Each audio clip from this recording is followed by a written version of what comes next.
안녕하세요. 네, 많이 힘드시죠?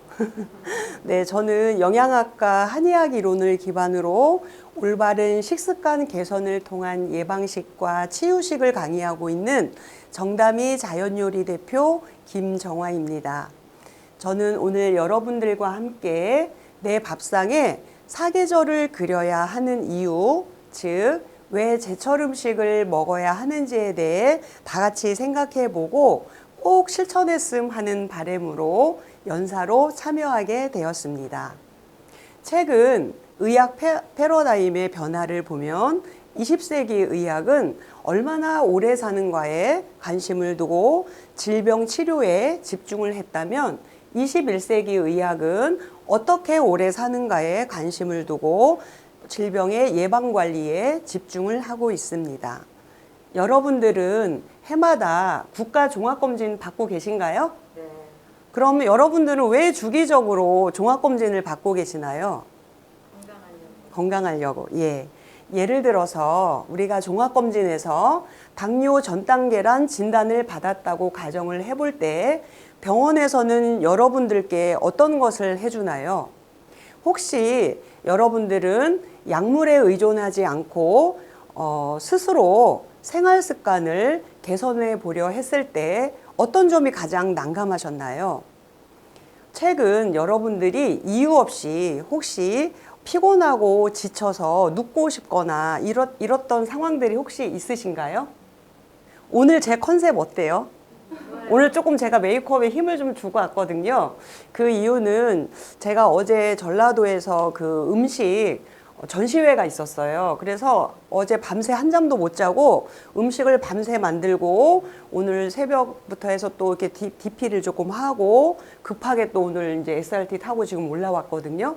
그래서 이 메이크업을 음식 전시회 때문에 제가 하고 왔거든요. 그래서 이렇게 제가 어제 밤새도록 한잠도 못 잤다는 이유로 피곤하고 지친 거는 상관이 없는데 여러분들이 만약 이유 없이 피곤하고 지치고 자꾸 몸이 깔아져서 눕고 싶다. 이런 거는 왜 그럴까요?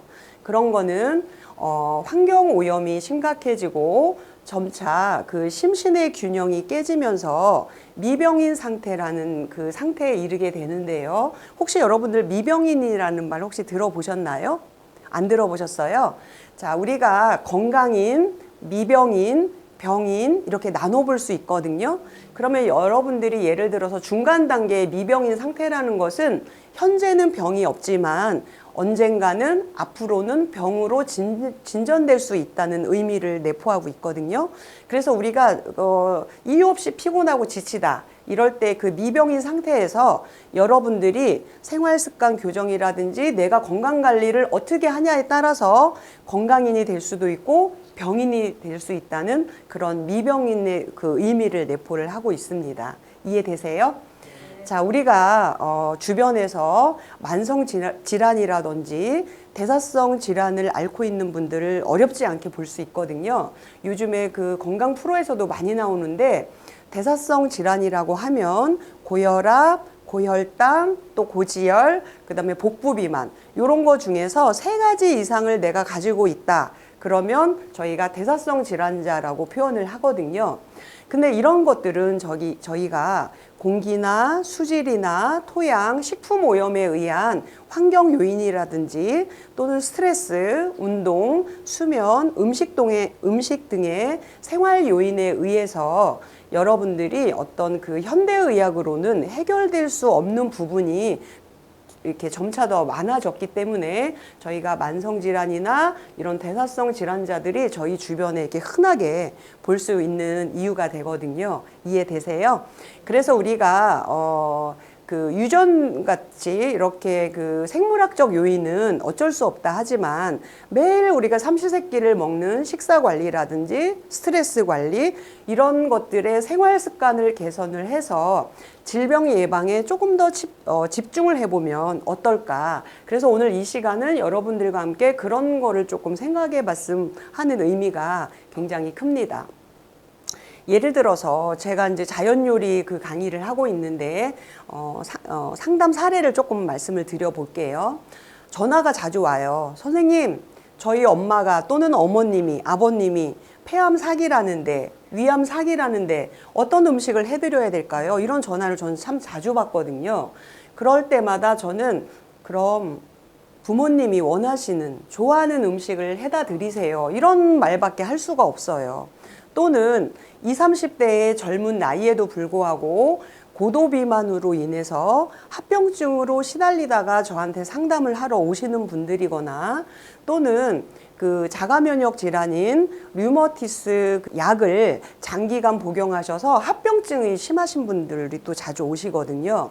그 다음에 암 수술을 앞두고 있거나 또는 암 수술 이후에 올바른 식이요법의 필요성을 느껴서 많이들 오세요. 근데 이런 사례자들을 제가 상담을 해봤을 때 그들의 공통점은 뭐였냐면 음식의 중요성은 있고 단지 일하는 거에 급급해서 식사를 한 끼 때우는 식으로 했다는 거예요. 두 번째는 본인이 좋아하는 음식 위주의 편식을 했다는 것이 가장 큰 공통점이었었거든요. 그래서 우리는 균형된 영양이라든지 적절한 운동, 충분한 수면, 그 다음에 적극적 휴식, 이러한 건강의 조건들에 대해서 저희들이 잘 알고 있죠. 그런데 저는 오늘 이 시간에 그런 건강 조건 중에서 어떻게 하면 균형된 식사를 할 수 있는지에 대해서 조금 더 여러분들과 함께 이야기를 나누고 싶습니다. 자, 우리 한국인의 밥상에는 당뇨나 고혈압을 예방할 수 있는 현미밥이 있어요. 그죠? 그 다음에 암을 예방할 수 있는 된장국이 있습니다. 그 다음에 유산균이 풍부한 발효 김치가 있습니다. 마지막으로 항산화 효능이 뛰어난 나물 반찬이 있죠. 이것처럼 한국인의 밥상에는 건강이 가득해요. 그런데 저희가 과거 5, 60년대에 비해서 여러 가지 원인들에 의해서 현대에는 영양 성분의 함량이 굉장히 많이 줄었어요.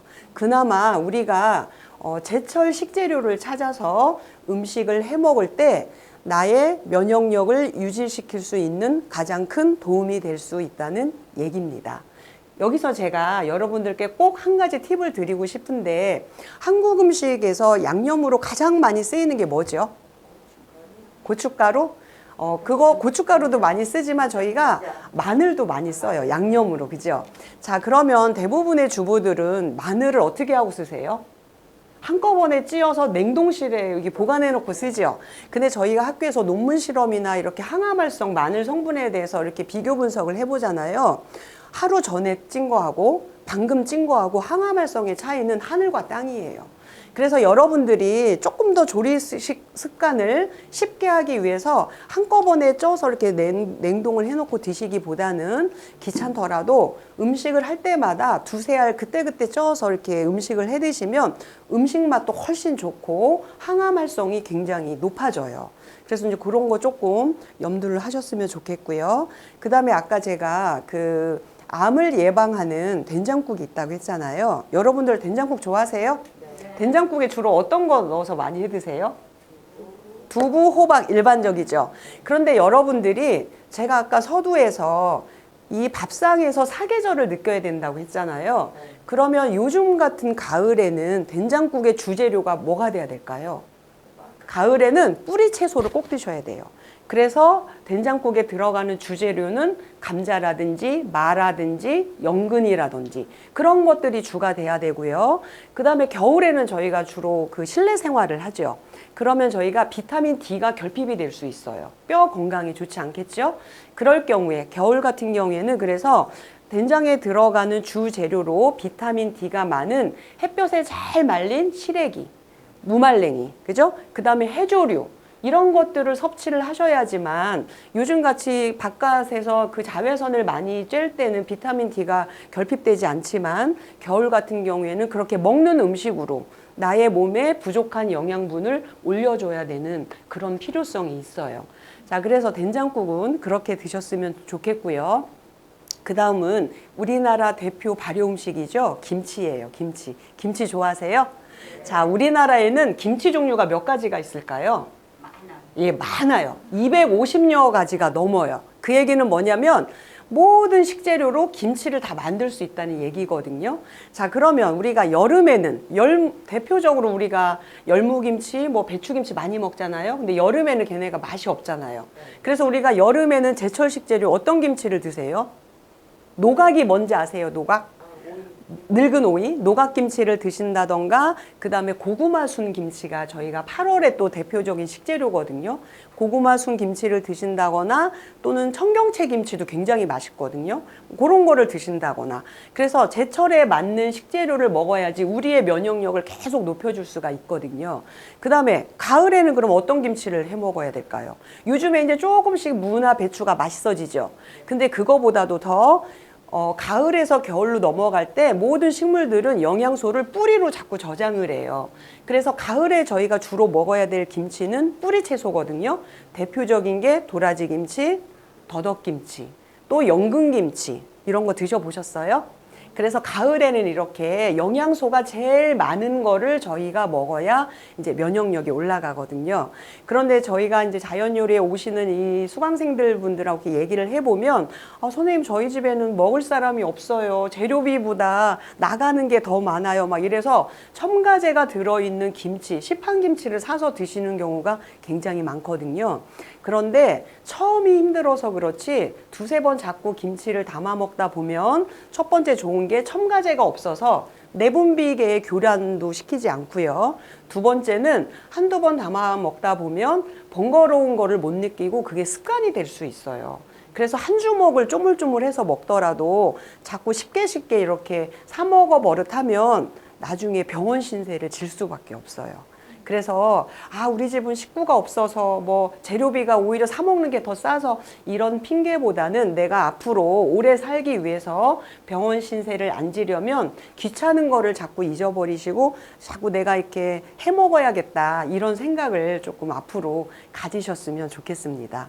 자, 김치는 발효되는 과정에서요 우리 몸에 유익한 유산균을 굉장히 많이 만들어줘요. 우리 면역계에서 장 건강을 굉장히 철저하게 지켜야 면역력이 쉽게 무너지지가 않거든요. 그래서 이 장 건강에 있는 세포들한테 가장 좋은 먹이는 김치에 있는 유산균입니다. 그래서 그런 거 조금 염두를 해주셨으면 좋겠고요. 최근 아쉬운 게 저희 나라가 김치 종주국인데도 불구하고 김치를 먹지 못하는 어린아이나 성인들이 굉장히 많으세요. 그거는 식습관 교육을 올바로 시키지 못한 부모 탓이라고 저는 생각하거든요. 그래서 그런 거는 어머님들이 조금 올바른 식습관 교육을 하셔야 되고, 그 다음에 더 나아가서 김치 종주국 우리의 전통을 조금 이겨나갔으면 좋겠어요. 마지막으로 우리가 세포막을 튼튼하게 해주려면 항산화 기능이 뛰어난 나물 음식을 좀 많이 드셔야 되거든요. 나물 반찬 좋아하시죠? 그런데 다듬고 데치는 게 참 번거로워요. 그죠? 그렇지만 우리가 생 야채로 먹을 때보다 나물을 데쳐서 삶아서 이렇게 나물 반찬을 해 먹으면 훨씬 양을 많이 먹을 수 있어요. 그리고 많이 먹을 수도 있고 더불어서 영양 밀도도 굉장히 높게 올라가거든요. 그래서 이렇게 삶고 데치는 과정에서 수용성 비타민은 파괴가 되겠지만 우리 몸에 이로운 플라보노이드라든지 카로티노이드 이런 색소 성분들은 굉장히 함량이 높아지거든요. 그래서 여러분들이 이제 그 나물 반찬 이런 것도 조금 많이 해 드셨으면 좋겠고요. 지구상에 있는 이런 그 모든 식물들은 자신을 보호하기 위해서 각자마다의 식물 색소, 맛, 향을 품고 있어요. 그래서 뭐 밥상 차릴 때 5가지 이상의 색깔을 먹어야 돼 이런 얘기 들어보셨죠? 그런 거를 저희가 컬러 푸드라고 하거든요. 그래서 저희가 푸드 테라피라는 데서는 그렇게 컬러 푸드를 이렇게 푸드 테라피로 활용을 하고 있어요. 그래서 여러분들도 매 끼니 상을 차리실 때 내 밥상에는 컬러가 몇 가지의 음식들이 차려져 있지? 이런 거를 조금 고민을 한 번씩 해보셨으면 좋겠습니다. 자, 그래서 푸드 테라피라는 것은 음식의 그 약식 동원이라는 말 들어보셨죠? 그래서 그 음식의 그 한의학적인 의미로서 한열온양이라는 네 가지의 기운과 오미, 다섯 가지의 맛이라든지 오색이 그 음식의 속성에 따라서 질병을 예방하고 식생활 및 생활 습관의 부조화를 고쳐 나가고 그 다음에 영양결핍이나 독성 물질을 없애주는 그런 영양 식이요법을 저희가 푸드 테라피라고 하거든요. 그래서 우리가 질병을 예방하고 건강을 유지할 수 있는 치료요법을 의미를 합니다. 자, 그럼 우리가 제철 식재료의 가장 영양 함량이 제가 많다고 했잖아요. 대표적으로 저희가 색깔별로 조금 말씀을 드려보면 저희가 봄에는 봄나물이 많죠. 그래서 얘네들은 대부분 그린푸드라고 우리가 이렇게 말을 하는데 한의학적인 의미로 보면 그린푸드는 봄의 기운에 속하면서 간 기능을 도와준다라고 저희가 한의학적인 의미로는 말씀을 드릴 수 있거든요. 그래서 이런 녹색 채소 같은 경우에는 루테인이라든지 지아잔틴 성분이 있어서 항산화라든지 혈관 강화 작용이 있습니다. 그 다음에 둘째 레드푸드라고 그래서 우리가 붉은색이 대표적으로 뭐가 있을까요? 생각나는 거. 파프리카라든지 뭐 토마토 이런 게 있겠죠. 그래서 이런 아이들은 전립선 암을 또 이렇게 감소시키기도 하고 그 다음에 고추의 캡사이신 이런 성분들은 혈액순환이라든지 신경통 이런 데 활용이 되고 있습니다. 그 다음에 옐로우 푸드라고 그래서 요즘에 호박 뭐 이런 거 많이 나오는데요. 당근이나 고구마나 호박 이런 것들이 옐로우 푸드에 속하거든요. 그래서 이런 아이들은 베타카로틴이라는 함량이 무지 많아요. 베타카로틴이라는 얘기는 고혈압이라든지 항고지혈 이런 데 도움이 많이 되거든요. 그렇다고 해서 요즘에 뭐 단호박, 늙은 호박, 고구마가 많은데 밥을 금방 한 그릇 뚝딱 먹고 나서 찐고구마 하나를 낼름 먹으면 될까요, 안 될까요? 우리가 생각하는 한 끼 섭취량은 양이 굉장히 작아요. 그죠? 그래서 요즘에 대사성 질환이나 이런 만성 질환은 너무 많이 먹어서 탈이기 때문에 그 한 끼 먹는 식사를 굉장히 세심하게 본인들이 체크를 하셔야 됩니다. 자, 네 번째 화이트 푸드가 있는데요. 대표적인 게 아까 말씀드린 마늘의 알리신 성분 이런 것들이 있습니다.